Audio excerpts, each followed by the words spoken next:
chaque semaine, on se retrouve pour sillonner les routes de France, découvrir des produits et surtout des produits de saison.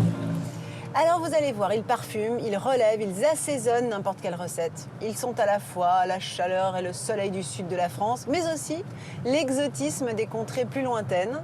Vous l'avez peut-être deviné, on va s'intéresser aujourd'hui aux agrumes. Alors on connaît tous les citrons, les clémentines, les pamplemousses, les oranges, mais il existe 1000 autres variétés que j'aimerais vous faire découvrir. C'est assez surprenant. Alors, c'est très dur. C'est pour ça qu'on le fait bouillir, pour l'attendrir en fait. Pour cela, je vous propose de traverser les Pyrénées-Orientales, puis d'embarquer en bateau destination la Corse. J'espère que Micheline tiendra le coup. Avant de faire étape sur la Côte d'Azur, faut pas chercher à faire quelque chose de trop calibré finalement. Non, il faut que ça reste manuel. Manuel. Il faut que l'intervention humaine, elle soit irrégulière. Pour remonter vers le nord, entre Rungis et Paris. Mes mains elles vont vraiment sculpter sur mesure le citron et en garder la simplicité. Mon idée, ça a été de représenter ce que la nature nous donne.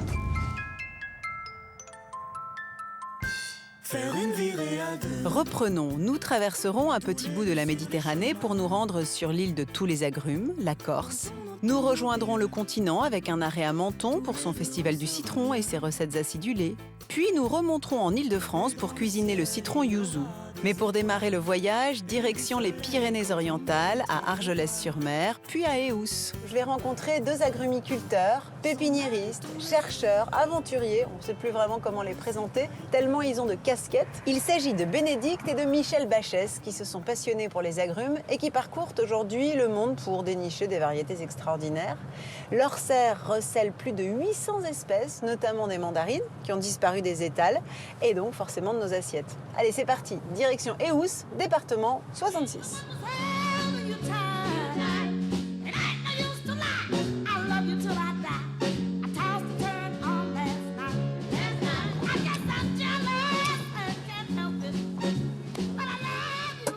Ah,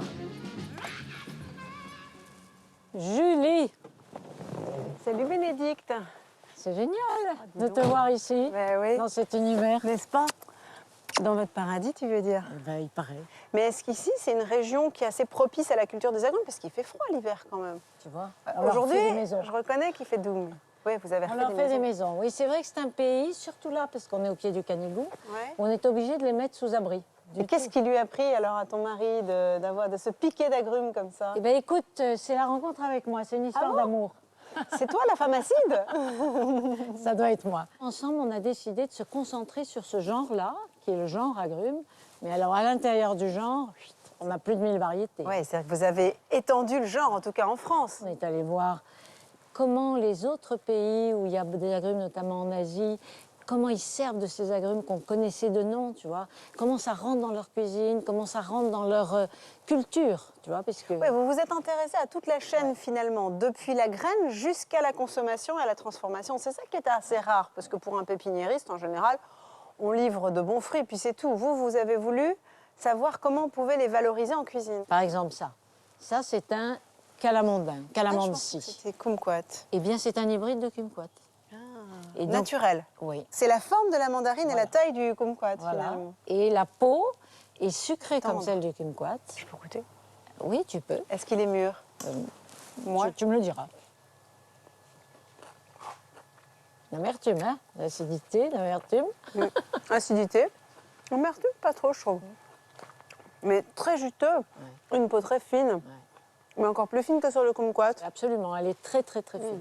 J'adore, moi. On dirait c'est un bonbon. Mais c'est la mandarine qui m'intéresse particulièrement. Nous retrouvons Michel, le mari de Bénédicte, qui est justement en train d'en cueillir. Alors, les mandarines, on les rencontre tout autour de la Méditerranée. En fait, cette mandarine, au départ, vient de Chine. Elle est arrivée probablement par la route de la soie et toutes ces vagues de commerce qui sont passées par le golfe Persique, qui sont arrivées en Méditerranée. Celle-là, que nous connaissons en France, s'appelle Citrus deliciosa. Quand les Pieds Noirs sont revenus en France, ils l'ont installée sur les bords de la Méditerranée. Donc on en trouve dans les jardins des gens qui sont rentrés, qui l'ont planté. Donc on a des très vieux arbres. Et on en trouve aussi en Italie et en Sicile. Avec différentes qualités. Je dis qualité parce que, comme nous, on a sélectionné cette mandarine-là, les Italiens, ou en Corse, ou en Afrique du Nord, ont chacun sélectionné à leur goût. C'est-à-dire plus d'acidité, plus de sucre. C'est un fruit qui a une peau très fine et qui, finalement, se transporte avec une certaine difficulté. Donc le marché n'en veut pas. Bénédicte et Michel, eux, les mettent à l'honneur et s'amusent à les décliner à l'infini.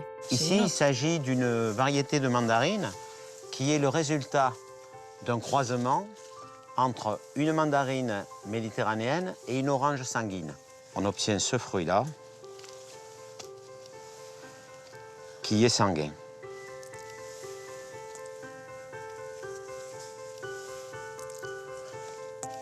On essaye d'avoir ce parfum de la mandarine ancienne sur quelque chose d'un peu plus moderne, plus au goût du jour, et dont la présence de pépins sera limitée. On peut avoir aussi une couleur différente. Par exemple, là, c'est une mandarine qui vient de l'Inde et qui est jaune. Là, on a un hybride naturel qui s'appelle Ugly, qui vient de la Jamaïque. On a des relations avec des centres de recherche et des collections qui nous permettent de rassembler toute cette diversité. Et on a nous-mêmes aussi un programme de pollinisation croisée, hein, de croisement, pour obtenir des choses différentes. L'un des objectifs aussi pour nous, outre le plaisir d'avoir de la diversité, parce qu'on adore ça, c'est de proposer à la gastronomie des arômes différents, des textures différentes, du plus sucré, du moins sucré, du plus acide, des mandarines à des époques différentes, des mandarines qui varient dans le temps. Voilà, c'est ça qui est passionnant. Comme Bénédicte et Michel, j'espère que la mandarine va vite revenir dans toute sa diversité sur les étals de nos marchés et dans nos assiettes.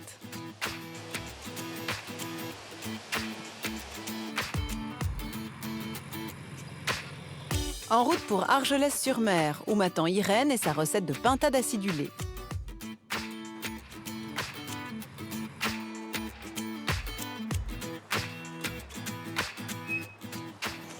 Bonjour Irène.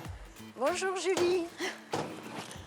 Moi j'apporte un citron de chez Michel, mais j'ai l'impression que vous avez ce qu'il faut. J'ai ce qu'il faut. C'est vrai? Mais est-ce que ce sont les mêmes? Celui-là, je crois qu'il a pris un petit peu de bon air. Eh oui, chez lui tout pousse plus vite. Hein. Alors celui-ci, j'ai appris qu'il s'appelait le Poonsem. Oui. C'est la même variété ou pas? Non. C'est un peu différent. Alors on en prend quoi? On en prend deux? On va en prendre deux.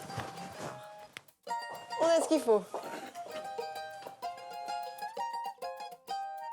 Alors on chausse le tablier, c'est ça, ils sont jolis, plein de couleurs. Ah, ce sont les... Dis donc, elle est magnifique cette planche. C'était la planche de la grand-mère de mon mari. Ah oui, carrément. Qui cuisinait beaucoup. Ah, vous êtes amateur de tradition alors, aussi bien dans les objets que dans les Je pense que recettes. c'est important de transmettre les traditions.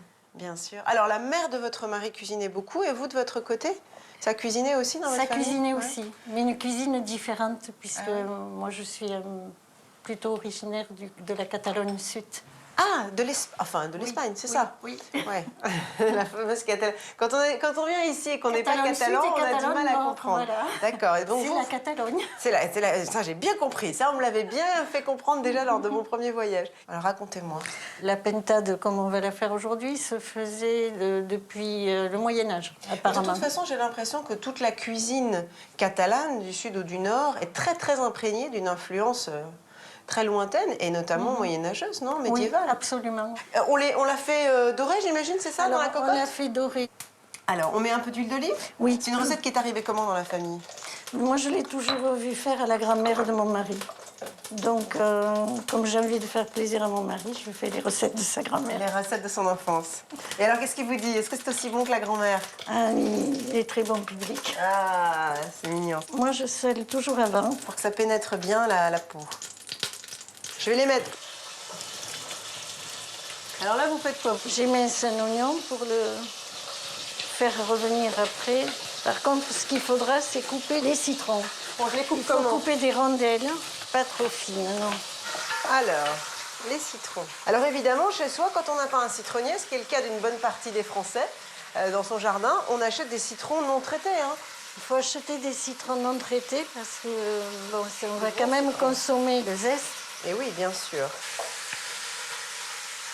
Ah, sur la fin, c'est moins facile.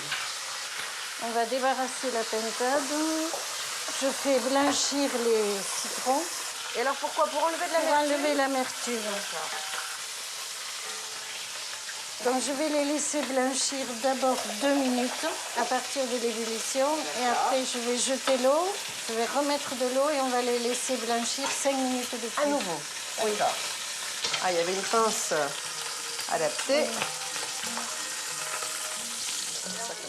Oignon et le lard qui est quoi? Salé plutôt que fumé, c'est ça? C'est pas du lard, c'est du jambon. Ah d'accord, c'est du jambon sec. Oui. D'accord. Donc là je fais les zestes de Pounsen. Si on n'a pas de Pounsen, qu'est-ce qu'on utilise à votre avis? Un Zeste de pomelo? citron aussi, du cédrin. On peut essayer peut-être, à mon avis, avec du pomelo non traité aussi. Oui. Ça peut Oui, donner à partir un- du moment où on désamérise. Voilà, en c'est ça. Alors là faisant aussi, les- vous allez voilà. désamériser dans votre eau bouillante. Mais c'est vite fait. J'aime bien. Non, mais ça, c'est très... Oui, non, c'est sûr que c'est vite fait, mais c'est vite fait quand on connaît, quand on a l'habitude. Voilà, on peut remettre les morceaux de pintade. Maintenant, je vais déglacer au rancio. Ça, c'est vraiment local, alors, le rancio. Oui. Hein. Et celui-là, il vient d'à côté. Je peux sentir? Il vient de Coyour.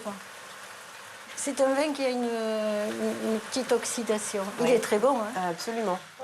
Un vin sec est rare, dont la fermentation, en milieu oxydatif, à savoir en plein air, dans des tonneaux non remplis, est achevée. Il se caractérise par des arômes de noix, de réglisse, de torréfaction, de pruneaux ou encore de cacao. Ça me paraît très, très bon, ça. Je trouve que ça se présente très bien. Alors là, tu es en train de faire confire tes citrons et tes zestes avec le miel. Je déglace avec un petit peu de vinaigre. D'accord. C'est vrai que la cuisine médiévale a toujours été très acide. Là, on va rajouter le bouillon. Ah, dis donc, mais ça, c'est un bouillon complet, ça. Ça peut faire une soupe. Qu'est-ce que tu as mis là-dedans? De l'ail? Alors, j'ai mis une tête d'ail. Non. Comment Moi, j'ai voulez-vous fait- croire les Catalans? Alors ça fait une Non, tête. non, là, ça... Je vais te dire, j'adore l'ail, ça me fait pas peur. On laisse alors mijoter 20 minutes avant d'ajouter le citron confit. Profitons-en pour prendre en note cette recette aux saveurs ensoleillées de la Catalogne. Pour la pintade aux agrumes et à l'ail, façon Irène, prenez une pintade fermière découpée en morceaux, une tête d'ail, 2 citrons non traités, un citron Pounsen ou un pomelo pour son zeste, 2 gros oignons, 2 carottes, 50 g de jambon sec, 2 feuilles de laurier, 2 brins de thym et 2 clous de girofle, une bonne cuillerée à soupe de miel, de l'huile d'olive et un grand verre de rancio sec ou de vin jaune du Jura. Bonjour. Vous êtes Bonjour. Bernard. Bonjour Bernard. Bon, alors, du coup, Irène cuisine, vous mettez la table. C'est un duo bien rodé, hein? Voilà. Alors voilà la pintade qu'on vous a mijotée, rien que pour vous. Vous la connaissez, cette pintade? J'ai Oui, l'impression depuis mon enfance. C'est ça, c'est la pintade de la grand-mère. C'est la pintade de la grand-mère. Et Vous ensuite, voulez il y a- pas vous asseoir? C'est-à-dire, il y a une responsabilité énorme, c'est de trouver un vin qui accompagne le plat. Alors là, aujourd'hui, vous nous servez quoi, du coup? C'est un rosé, le rosé des cimes, alors ce sont des vignes d'altitude, 550 mètres. C'est l'endroit le plus haut où on produit du rosé chez nous. Chez vous. Ah oui, ça fonctionne bien avec le citron. Oui. Très bien. Et ça retire beaucoup du sucre du vin. C'est étonnant, il paraît très peu sucré alors qu'il n'est pas moins qu'un autre. Non. Mais ah ouais, c'est amusant comme quoi le plat et le vin créent encore une autre saveur Une autre propre. saveur. Et quand on trouve la note, l'harmonie, Eh oui. alors là, c'est Eh oui, bien la sûr. plénitude. En tout cas, c'est délicieux. Puis alors, la petite note de jambon, là, un peu craquant, les carottes, ça apporte de la couleur. C'est délicieux.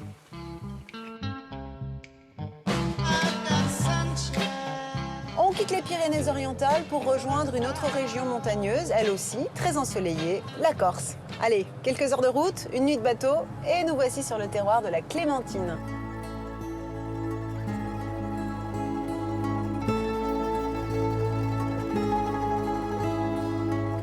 C'est ici évidemment une des fiertés de l'île, de la culture sur l'arbre jusqu'au transport. Avant qu'elle n'arrive sur le continent, les producteurs corses en prennent le plus grand soin. Chaque année, à la haute saison, 20 à 30 000 tonnes de clémentines corse voyagent vers le continent. Pas plus de 2 jours ne passent entre la récolte et l'arrivée sur les étals des marchés. Une course contre la montre pour garantir la fraîcheur et la maturité parfaite des petits fruits. Et tout commence ici, dans les plaines de Haute-Corse, où 130 producteurs, comme Jean-André Cardosi, les cultivent patiemment. On y cueille le fruit à la main, mûri sur l'arbre. Au départ, nous étions les seuls à récolter avec feuilles, puisque c'était un critère de maturation naturelle sur l'arbre, parce qu'une feuille vieillit très mal. Donc quand la feuille est bien fraîche, on est sûr d'avoir une belle clémentine, et c'est ce qu'on avait choisi pour se différencier des clémentines produites dans le bassin méditerranéen dans les années 70-80. On ne peut jamais avoir un fruit naturellement rouge sans le passer en chambre de verdissage. Donc ce cuvert, il a fallu expliquer aux gens et aux consommateurs, surtout aux acheteurs, que c'était simplement un critère de naturel. Malgré son aspect un peu vert, elle était mûre et bonne à manger. Arrivé sur l'île de Beauté en 1925, ce jeune agrume, découvert il y a juste 100 ans, vient d'Oran et doit d'ailleurs son nom à son découvreur. La clémentine a été trouvée par le père Clément, qui était en Algérie, qui s'occupait d'un orphelinat et qui avait dans son orphelinat un verger pédagogique avec des agrumes, mandarines et oranges. Et dans son verger, il a un jour découvert une mutation. C'était un mélange d'une mandarine et d'une orange. Et ça a donné la clémentine, c'est un hybride. En fait, c'est une mutation naturelle. Une fois installée en Corse, la variété s'est encore affinée. Notre support, contrairement aux autres terroirs, est un support argilo-calcaire. Ce qui donne un fruit, un goût vraiment différent. Ce petit goût acidulé, c'est sur cet équilibre qu'on a défini notre IGP et notre différence. Une différence que les producteurs corses ont voulu souligner pour sauver une production en plein déclin face à la concurrence espagnole ou marocaine. L'IGP obtenu en 2007, certains producteurs vont aujourd'hui plus loin et s'engagent dans le label rouge. Pour sa part, Jean-André a décidé de cultiver ses clémentines le plus naturellement possible. Moi, j'ai choisi la clémentine biologique, enfin l'agriculture biologique pour un idéal de vie, quoi. Moi, je vis sur l'exploitation avec ma fille, et donc j'ai fait ce choix de produire moins, mais de produire mieux et de vivre dans un environnement écolo. Si la clémentine est un régal nature, elle s'apprécie aussi transformée. Et ce n'est pas Christophe qui va me contredire. À Fouriani, dans son atelier conserverie moderne, cet esthète et gourmand, qui confectionne des confitures selon les saisons, nous livre sa recette rapide et inratable de la confiture aux clémentines, son péché mignon. Elle est beaucoup plus odorante. Elle a une acidité qui est très intéressante à travailler, surtout quand on fait en confiture. Elle a une teneur de chair qui est très intéressante. Elle sent le soleil et puis elle est écorce. Voilà, tout simplement. Pour 2 kilos de clémentines bio et non traitées comme celle de Jean-André, Christophe mélange 200 g d'eau au sucre, 700 g par kilo de clémentine et fait bouillir l'ensemble à 125 degrés. Et surprise, il ajoute également un citron. Le citron va nous permettre tout simplement de faire,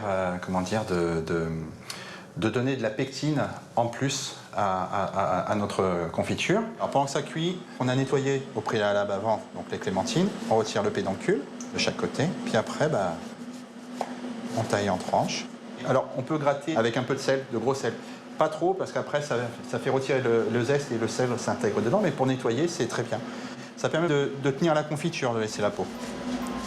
Christophe incorpore les clémentines au sirop de sucre où elles vont cuire durant 20 minutes. Comme on peut voir, de la cuisson, ça commence déjà à virer de couleur. Le sucre pénètre directement. Il presse et retire le citron avant de mettre sa mixture en pot. Tout simplement, on empote de cette manière-ci. Très important, on vérifie une chose, c'est qu'il ne faut jamais qu'il y ait un contact avec le sucre autour du pot ou de liquide. Donc on vérifie chaque fois rapidement. Le principe comme faisaient nos grands-mères, on ferme de cette manière-ci. On vérifie bien, hop, on retourne aussitôt. Ce fin gourmet et amoureux de la clémentine n'hésite pas à associer son zeste à un beau danti ou encore au fameux gâteau corse, le fiadone. Un petit bonheur. Des douceurs artisanales que l'on se procure dans les épiceries fines de l'île, mais aussi du continent.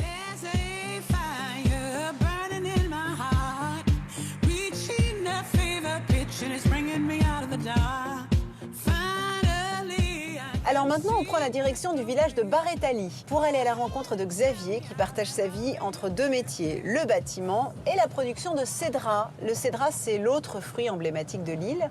On dit même des cédratiers qu'ils furent les premiers agrumes à arriver en Europe avec Alexandre le Grand au IIIe siècle avant Jésus-Christ. Passionné par l'histoire et par la production de cédra, Xavier a décidé de réimplanter des cédratiers dans leur zone de production originelle. Et aujourd'hui d'ailleurs, on ne dénombre pas plus de 4 producteurs, c'est une toute petite production, sur l'ensemble de l'île. Alors je vous propose d'en savoir plus sur la production de ce drôle de fruit un peu bosselé que l'on connaît assez peu et qui est l'un des rares d'ailleurs à ne pas donner de jus.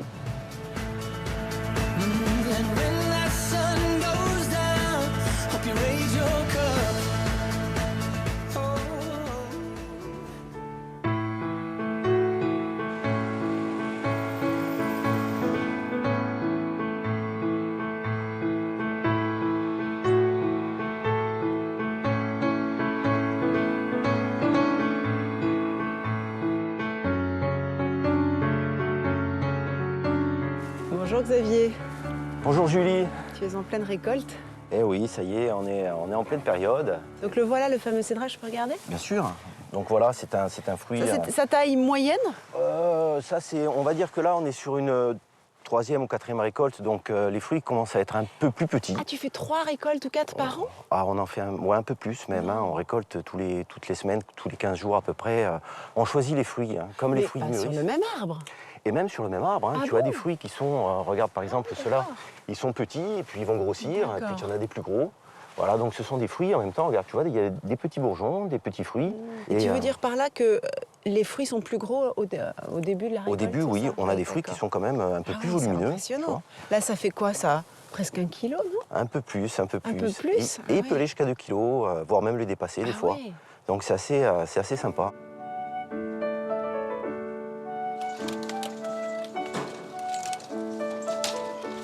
Je vais te montrer quelque chose. Là, par exemple, on va en ouvrir un pour te donner une idée de comment c'est fait à l'intérieur. Ouais. Donc, c'est assez surprenant. Alors, c'est très très dur. C'est pour ça qu'on le fait bouillir, pour l'attendrir en fait, hein, parce que c'est un fruit. Je peux essayer pour me rendre compte? Vas-y. Ah oui, dis donc, t'as raison. Alors, en fait, c'est que de l'écorce, quoi. Exactement. Oh, dis donc. Ça y est, j'y suis. Voilà. Et là, tu t'aperçois c'est fou. De la partie blanche, en fait, ce qu'on appelle l'albédo, qui est très très épais. Je peux goûter? Vas-y, goûte, hein, je t'en prie. Hein. Parce que dans les citrons de Menton, moi, je mange l'écorce. Hein. Mais là, c'est peut-être un peu différent, non? C'est ça? C'est un peu différent, c'est un peu différent. Bah déjà, ça se croque même pas tellement c'est dur. Eh ouais, c'est très très dur, en fait. C'est très va. très dur. Mais tu le retrouves dans la cuisine, sur du poisson, sur de la viande, où tu peux mettre des zestes de cédra. Cru. Et c'est vraiment bluffant quelque part, parce que quand tu mets les zestes, ça apporte un goût surprenant. Mais moi, j'aime bien même comme ça, tu sais. Et explique-moi pourquoi ce cédra, apparemment, de ce que j'ai entendu dire, avait presque disparu de la Corse.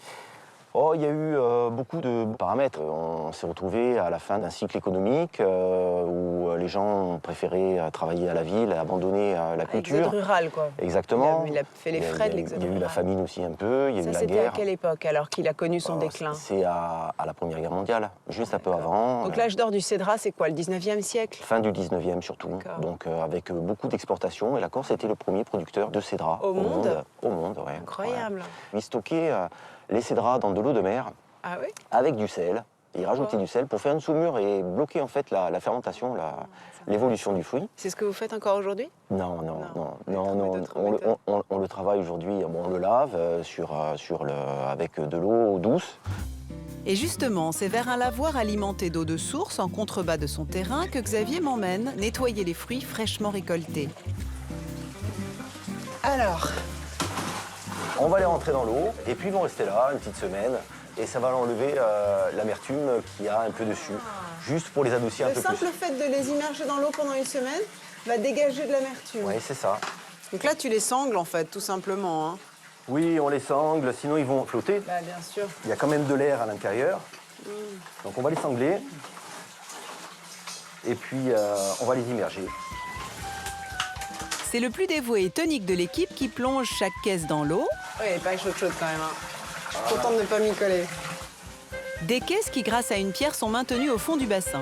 Une technique mise au point par Xavier, s'inspirant des gestes des anciens. Au bout de 7 jours, les agrumes sont récupérés pour être transformés dans l'atelier où nous retrouvons Xavier pour un petit pas de côté. Le cédrat, c'est un fruit qui ne se consomme pas comme un abricot ou une fraise voilà, qu'on cueille et qu'on mange. Hein. C'est un fruit qu'il faut impérativement transformer. Il faut d'abord le faire bouillir pour pouvoir l'attendrir et après lui faire différents bains de sucre où on va augmenter le sucre au fur et à mesure pour pouvoir le confire et arriver à un fruit complètement confit. Et c'est là où il est le meilleur, je dirais. Au total, une dizaine de bains est donnée. Un long et fastidieux travail qui peut durer 10 à 12 jours. J'ai eu la chance de rencontrer des grands-mères qui m'ont donné des recettes. Et puis on a adapté un peu en fonction de leurs recettes et en fonction de la recette d'un confiseur de métier avec les règles du confisage. Alors ici, les fruits sont confits. Et quand on découpe, on voit la pénétration du sucre à l'intérieur. Voilà, là c'est parfait. Le fruit est bien confit. Retour justement du côté du lavoir, alors que Xavier me propose de déguster ce fruit subtilement transformé, exaltant tous ses arômes. La texture est dingue. C'est surprenant. Hein. C'est moelleux, en même temps, c'est là que t'as quand même l'écorce qui croque un peu. C'est tendre, c'est fondant. Ça te plaît ? C'est mortel. Mais t'as raison que ça me plaît.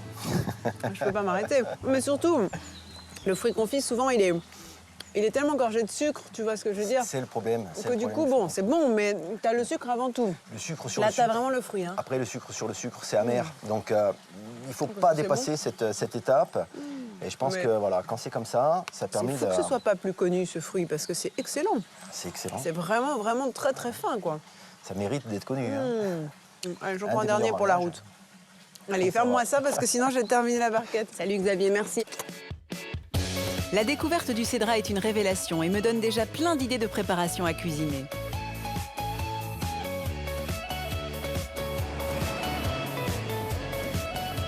Bon allez, au revoir l'île de Beauté, retour sur le continent en attendant notre prochaine visite.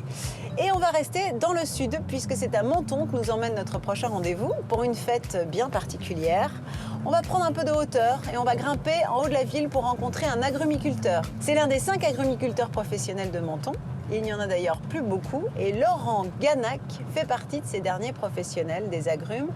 Ce n'est pas un Mentonnais de souche, mais il est vraiment tombé amoureux de la région où il a décidé de s'implanter pour produire ces fameux fruits d'hiver. Il va nous faire visiter son incroyable plantation et vous allez voir, des citronniers de cette taille, eh ben moi ça me fait rêver.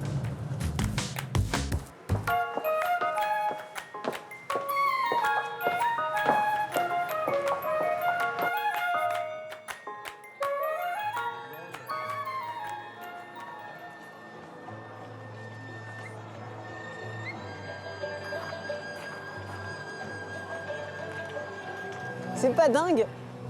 Chaque année, pendant 3 semaines, au mois de février, Menton fête son fruit fétiche, le citron. Il faut savoir qu'il y a 150 ans, Menton était leader dans la production de citron en Europe. Alors évidemment, cette production a un peu décliné pour beaucoup de raisons, notamment la pression immobilière. Mais le citron est resté le fruit roi du Mentonnais. Et on peut d'ailleurs venir dans ces jardins qui s'appellent les jardins de Biovès, qui pendant ces 3 semaines sont recouverts d'agrumes, citron et orange. Et c'est l'occasion de créer de véritables sculptures absolument sidérantes. Et c'est Stéphanie Pérez qui se charge de créer ces véritables villes d'agrumes. À l'origine, les agrumiculteurs voulaient faire connaître et dynamiser leur production, d'où la naissance de la fête du citron en 1934. Aujourd'hui, cette manifestation a pris une ampleur telle que Stéphanie travaille une année durant à l'élaboration des chars et décors mis à l'honneur pendant 3 semaines. À partir de ses dessins, elle travaille main dans la main avec ferronniers, peintres et artistes en tout genre. Au total, 6 corps de métier sont sollicités pour que ces motifs soient grillagés, puis fruités. Pour l'ensemble de la fête, on se trouve cette année à 175 tonnes d'agrumes, parce que ce sont des motifs très gros et très compliqués à réaliser. Donc plus il y a de formes, plus il y a d'agrumes à mettre. Et pour les chars, il doit y avoir à peu près 26 tonnes pour l'ensemble des 10 chars.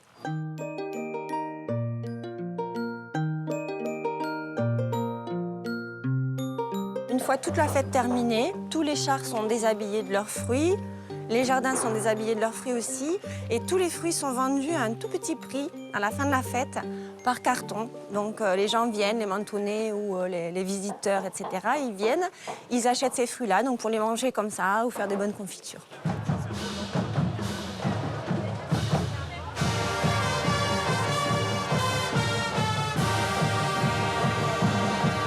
Et ainsi, 3 dimanches de suite, les chars, ou plutôt les corsis, chargés des fruits du soleil, défilent dans la ville, le tout ponctué de fanfares et de groupes folkloriques qui attirent pas moins de 25 000 personnes.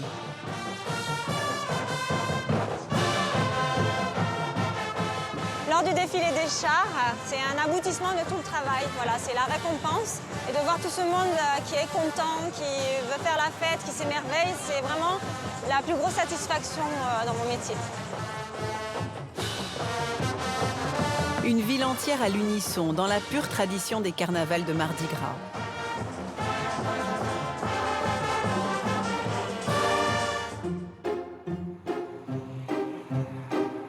Et pour rester dans le thème des agrumes, il est temps d'aller en apprendre davantage sur ce citron. Vas-y, Micheline. Maintenant, on va monter un petit peu dans les hauteurs de la ville pour rencontrer un agrumiculteur. Vous avez compris. C'est l'un des 5 agrumiculteurs professionnels de Menton. Il n'y en a plus beaucoup. Il y a beaucoup d'agrumiculteurs, mais qui s'improvisent un peu dans leur jardin, comme ça, pour une consommation personnelle. Laurent Ganac, lui, est professionnel. Et vous allez voir qu'il est vraiment tombé amoureux de Menton. Ça n'est pas un Mentonnais de souche. Et si vous aviez l'ambition de cultiver des citronniers chez vous, eh ben, c'est à lui qu'il faut poser la question, parce qu'avec lui, tout pousse. Alors, cela dit, chez vous, ça risque d'être plutôt en pot, parce qu'il y a assez peu de régions de France où on peut planter des citronniers en pleine terre. Mais ça, c'est un autre débat. Ou alors, il faut venir s'installer à Menton. C'est assez tentant, je dois dire. Laurent a dompté un terrain escarpé pour cultiver ses citrons de Menton, le fruit d'or, comme on le surnomme ici, qui vient d'obtenir une IGP. Bonjour, bonjour. Oula, ah oui, d'accord. Peut-être pas mis la bonne basket. Ouais. Je descends ? Oui, oui, allez-y. Allez, hop. C'est par ici que ça se passe. Ah oui, dis donc, il y en a du citron. Oui, voilà, du citron de Menton. Le citron de Menton. Et j'ai découvert quelque chose d'assez passionnant. Oui, oui. La culture du citron, du citronnier, est une culture très gratifiante. Le citronnier, particulièrement le citron de Menton, qui est un citron 4 saisons, est une variété ancestrale cultivée ici depuis le XVe siècle, avec un âge d'or autour du XVIIIe siècle. Et cette récolte, d'ailleurs, partait très loin, partait aux Amériques, parce que c'était aussi celle qui se conservait le mieux. J'ai entendu dire qu'effectivement, Menton était la région qui était la plus importante production de citron en Europe. En tout cas, c'était celle la plus au nord, donc, et la plus proche des bassins de consommation. Ce citron de Menton avait des spécificités, notamment de pouvoir produire en été. Ce que ne faisaient pas les citronniers en Sicile ou dans le sud de l'Espagne, où il fait beaucoup trop chaud l'été pour que le citronnier puisse produire et avoir une récolte à maturité. Et ça, c'était le privilège du citron de Menton.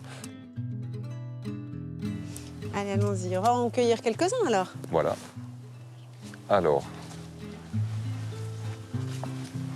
Non, cette année, j'ai une très belle récolte. Ouais, je vois ça. Mais j'ai l'impression que c'est un arbre qui peut porter beaucoup de fruits, non, par rapport au citronnier lambda. C'est vrai qu'à Menton, j'ai des jeunes citronniers qui portent plus de 100 kilos, oui, de fruits. C'est pas beau, ça? Regarde. Ouais, c'est magnifique. Je peux t'en prendre un petit peu? Bah, j'allais te le proposer. Eh ben voilà. Je vais m'en couper une petite tranche. Regarde ce que c'est beau, ça. Ça n'a pas de prix, hein. Magnifique. Je vais voir si c'est comme les citrons de mon enfance. Non, c'est exquis. C'est incroyable. Parce que tu fais ça sur un citron qui n'est pas un citron de Menton, c'est immangeable, d'amertume. Et là, on a l'impression d'une amande fraîche un peu. Tu sais, là-dessus, moi, je mettais simplement un petit peu d'huile d'olive en salade avec des herbes fraîches, voire même des quartiers de pommes. Et l'avocat, c'est pas mal aussi, d'ailleurs. Oui. J'en ai des avocats. Si tu veux, on peut en les ramasser. Non. Oui. Ils poussent ici aussi? Ah, très bien, très bien. Mais arrête. Et cette année, il y en a. Mais vous avez quoi? Des mangues, des ananas? Il y a tout ici? Les ananas, il faudrait vraiment s'appliquer, mais les mangues, oui, oui. Quand je pense que je suis venue sans passeport, c'est incroyable. Bon, ben, on a ce qu'il faut là, on remonte. Moi, j'ai de quoi faire. Allez. Oups là. Subissant les aléas du climat quasi tropical, il est temps d'aller s'abriter. Pour moi, c'est à bord de Micheline pour aller cuisiner ce citron que je connais désormais un peu mieux.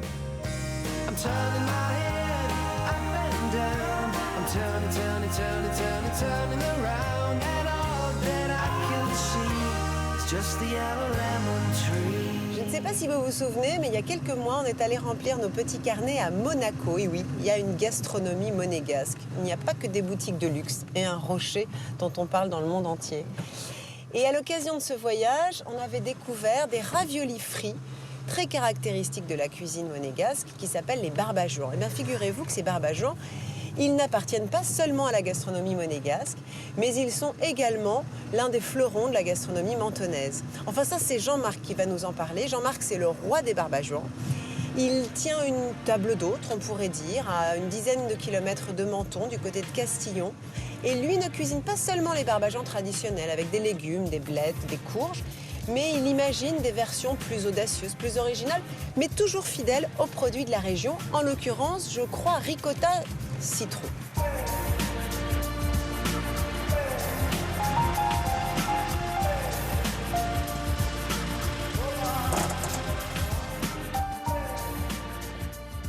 Julie, bonjour. Quelle jolie planque. Quel joli sourire. J'ai Bienvenue. bien répondu. C'est un bel endroit. Voilà. Là, t'es au calme. Hein. Ici, on est perché, on est accroché à la montagne. Oui, tu es assez haut d'ailleurs, non? 650 mètres. Ah oui, c'est ça, tu es à la fraîcheur l'été. À la fraîcheur, et juste la mer est juste en face. Et on est au cœur du pays des barbajoans. Des barbajoans. Nous Ça, allons et on a trouvé le mec qui arrive à faire des barbajoans à tous les parfums. de tous les parfums, le fantaisiste du barbajoan. Les fantaisies du barbajoan. Ça m'intéresse parce que c'est des souvenirs d'enfance. Allez, on va voir ça.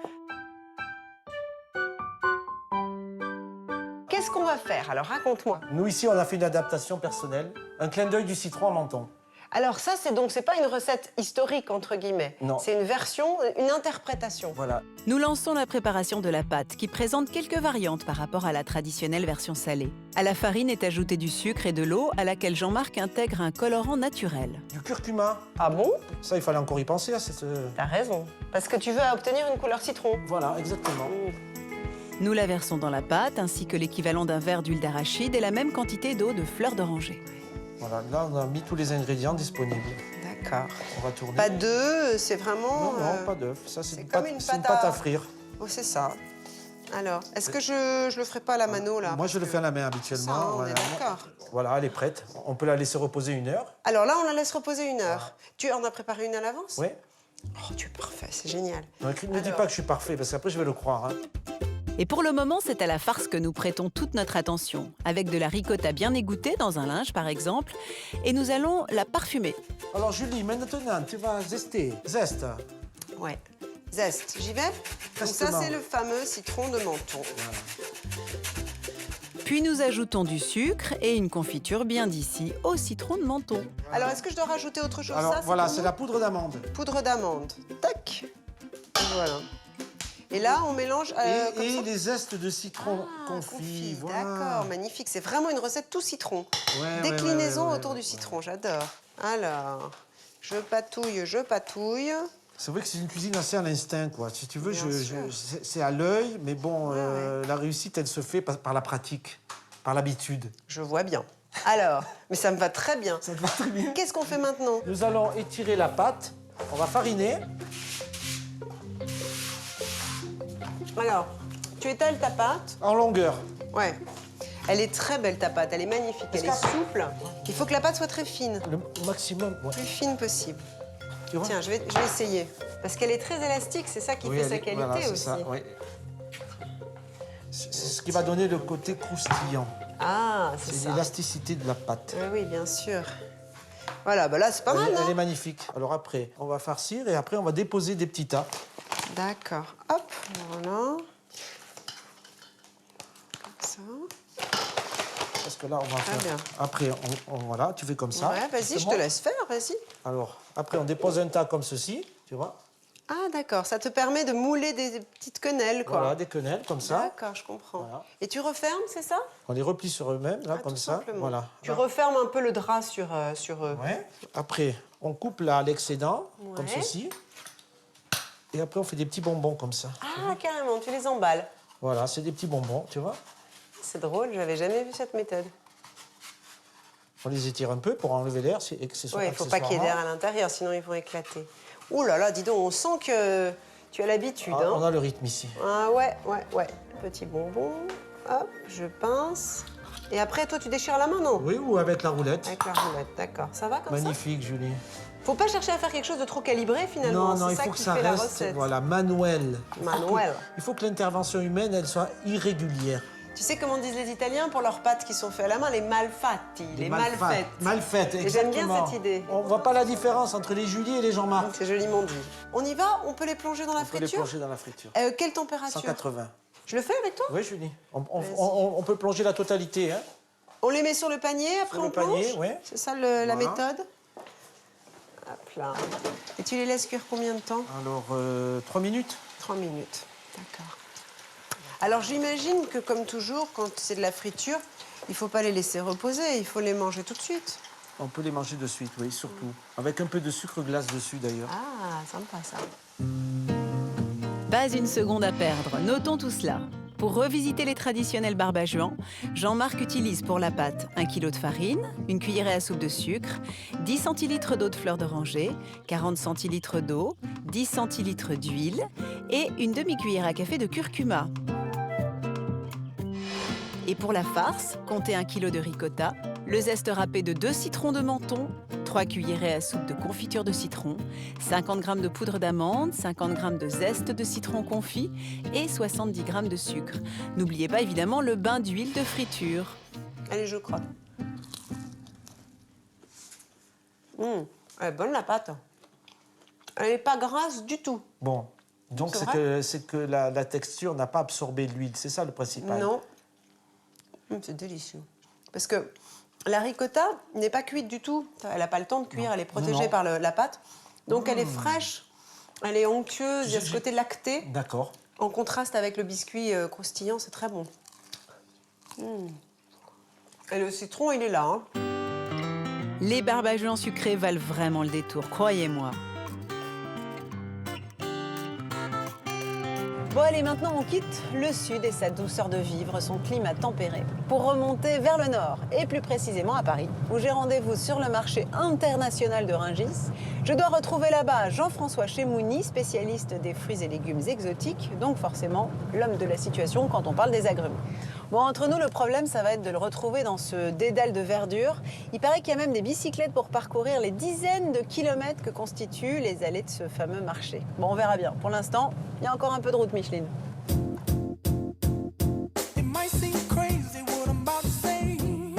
Pour une fois, je suis le chef du jour, épaulé par Jean-François, un marmiton de choix. Il m'a mis au défi de préparer un dessert avec 3 agrumes originaux. Le citron yuzu venu du Japon, le citron caviar et la main de Bouddha. En plein cœur du marché aux fleurs, notre amie Léa nous accueille pour les cuisiner. Tu vois, moi j'avais pensé à une crème à base de ton citron, là, de ton yuzu. Oui. Genre crème au beurre, mais beaucoup plus fruitée, plus légère. Alors, tu pourrais peut-être émincer finement la main de Bouddha et après on va faire confire dans un sirop. Okay. Alors. C'est de l'impro total. En fait, il n'y a pas beaucoup de jus hein, dans les yuzu. Non, il y a beaucoup de pépins. Il y a beaucoup de pépins et pas beaucoup de jus. Qu'est-ce qui a fait que tu t'es lancé dans ce métier? Parce que c'est pas courant quand même comme spécialité. Je trouvais ça passionnant en fait, de vendre des produits que personne ne connaissait. Ouais. Puis c'était pour échapper aussi à la routine. Bah, bien sûr. Du coup, tu es obligé, tu as une nécessité de voyage. Voilà. La main de Bouddha finement émincée, Jean-François la fait confire dans un sirop, de l'eau et du sucre, temps pour temps. De mon côté, je poursuis la préparation de la crème en ajoutant 4 œufs entiers et 4 jaunes, auxquels j'incorpore le sucre et les fruits de la passion. Tu vas voir petit à petit, ça va épaissir. Après, tu rajoutes le beurre hors du feu, comme si tu montais en fait une crème au beurre. Et ça va faire une crème épaisse qui va avoir un peu la texture d'une crème de tarte au citron, tu vois, un peu moins prise. D'accord. En fait, c'est comme une crème anglaise. C'est magnifique. Quand tu remues, d'ailleurs, on va couper le feu. Quand tu remues et que la crème ne tourne pas, tu vois, après que tu aies mis ton coup de fouet, tu vois, tu tournes et hop, elle s'arrête tout de suite dès que tu retires la cuillère ou le fouet. Elle s'arrête de tourner, ça veut dire qu'elle est prise. En fait, c'est pas compliqué. Alors là, on va rajouter du beurre hors du feu. Je fais un peu à la louche. Et toi, comment ça se passe? Ah, c'est drôle, ils ont changé de couleur. Ils ont changé de couleur.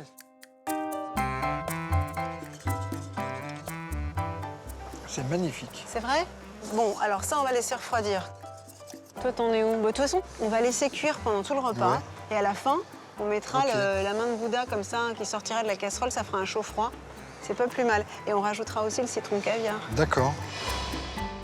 Pour cette crème yuzu passion au sablé croustillant que nous finaliserons à la dernière minute, à vous de trouver pour la crème 80 g de jus de yuzu, soit le jus de 3 à 4 fruits et le zeste de 2 d'entre eux, 100 g de sucre, 120 g de beurre, 4 œufs entiers et 4 œufs jaunes. Et enfin, 2 gros fruits de la passion.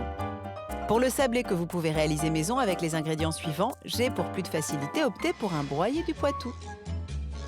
Il ne me reste plus qu'à dresser l'assiette avec le broyé, quelques pensées pour leur couleur, sans oublier notre étrange main de Bouddha confite et le fameux citron caviar. Ah, merci Julie de l'avoir si bien réussi en tout cas. Un combiné de fruits exotiques où les agrumes réveillent les papilles et vont étonner nos convives.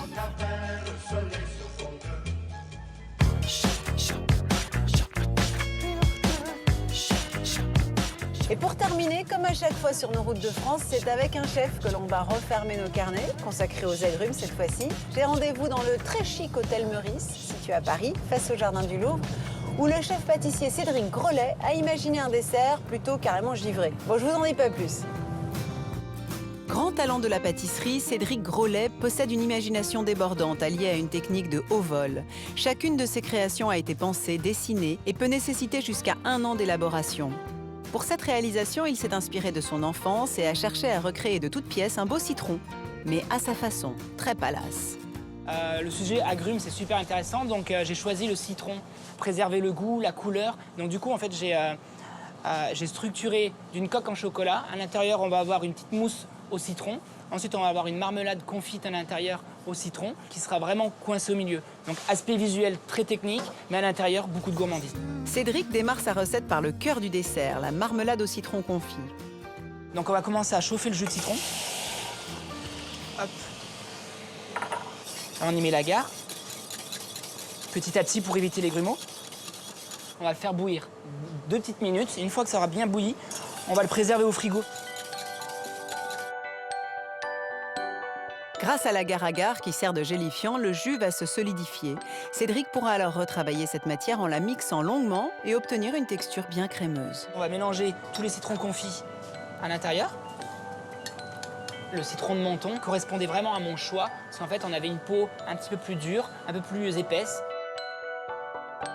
On va finir par le citron de caviar. Ça va nous donner un petit peu le côté feu d'artifice. L'amande va se diffuser aussi.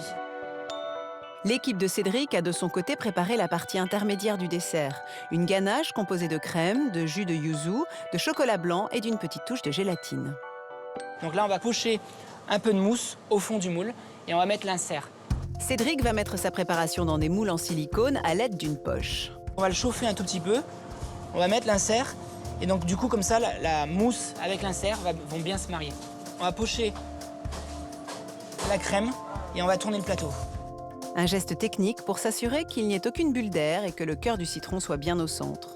Après avoir réfrigéré les boules citronnées, Cédric passe à la dernière étape et la plus artistique, la sculpture des fruits, qui rendra chaque pièce unique. Quand j'étais beaucoup plus jeune et que je sculptais énormément le chocolat, c'était fascinant de faire du sur-mesure. C'est vraiment exactement ce que je recherche. J'ai vraiment l'impression que mon métier prend un sens parce que mes mains elles vont vraiment sculpter sur mesure le citron et en garder la simplicité. Mon idée, ça a été de représenter ce que la nature nous donne. Une fois les 2 côtés des citrons façonnés, Cédric va les enrober d'une nappe de chocolat blanc et de colorant alimentaire en poudre soluble.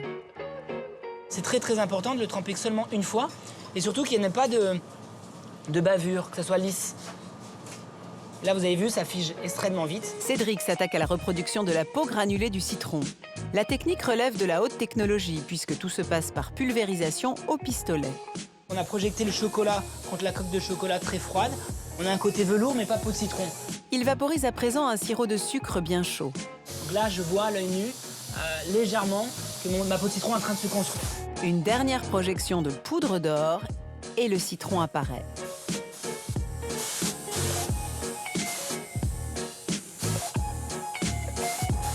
Le chef pâtissier pousse le raffinement jusqu'à coller une vraie feuille de citronnier sur son givré.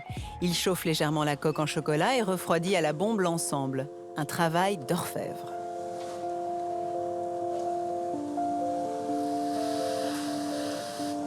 Il y a tellement eu d'étapes sur ce sujet, je ne vais pas y rajouter des artifices dans le dessert et dans l'assiette. Et voilà. Voilà.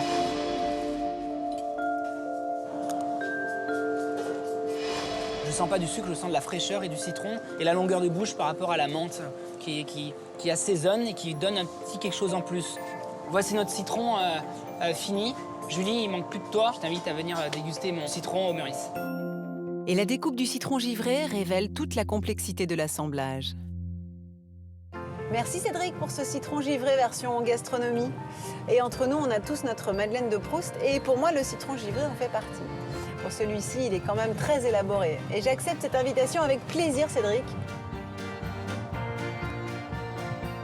Bon ben voilà, c'est la fin de nos carnets, mais n'hésitez pas demain, dimanche, à faire un tour sur le marché, à vous mettre en cuisine pour refaire cette pintade à la catalane, ces barbajoans ou cette tarte au yuzu, et évidemment le citron givré. À très vite pour de nouvelles recettes. Salut!